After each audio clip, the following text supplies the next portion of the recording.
کچھ عرصہ پہلے میں ایک نزدیکی ہوٹل سے کلچا خریدنے گیا۔ تندور پر روٹیاں لگانے والا ہر ایک سے اکھڑ انداز میں بات کر رہا تھا۔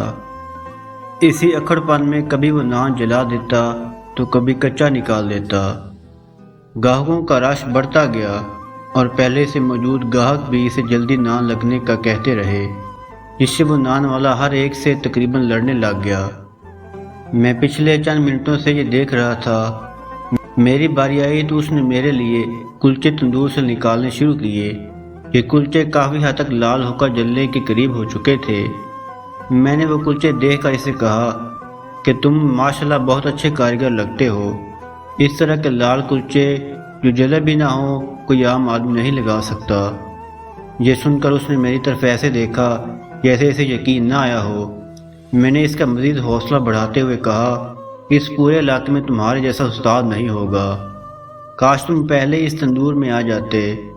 یہ بات سن کر اس تندور والے کو جیسے بھرپور توانائی مل گئی۔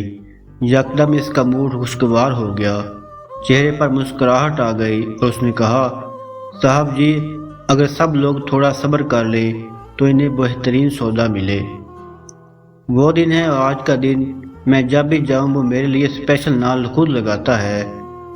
آج صبح بھی جب میں اس سے تل والے کلچے خریدنے گیا تو وہ خود ناشتہ کر رہا تھا اور اس کا اسسٹنٹ تندور میں نان لگا رہا تھا۔ رش کافی تھا۔ اس نے اپنے اسسٹنٹ کو کہہ دیا کہ وہ باقی کے نان لگا دے، میرے لیے وہ خود لگائے گا۔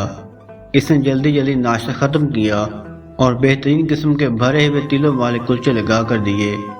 وہاں کھڑے باقی لوگ مجھے کوئی VIP شخص سمجھ رہے تھے اور میں سوچ رہا تھا کہ ابھی نبی کریم صلی اللہ علیہ وآلہ وسلم کے صرف ایک قول پر عمل کیا تھا، جس میں آپ صلی اللہ علیہ وسلم نے دوسروں سے اخلاق اور شفقت سے پیش آنے کا حکم دیا تھا، اور اس کے بدلے مجھے اتنی عمدہ اور بہترین سروس ملنا شروع ہو گئی۔ اگر تمام افکار پر عمل کر لیا جائے تو دنیا ہی میں جنت مل جائے گی۔ خوش اخلاق رہیے اور خوش اخلاقی کو بانٹیے۔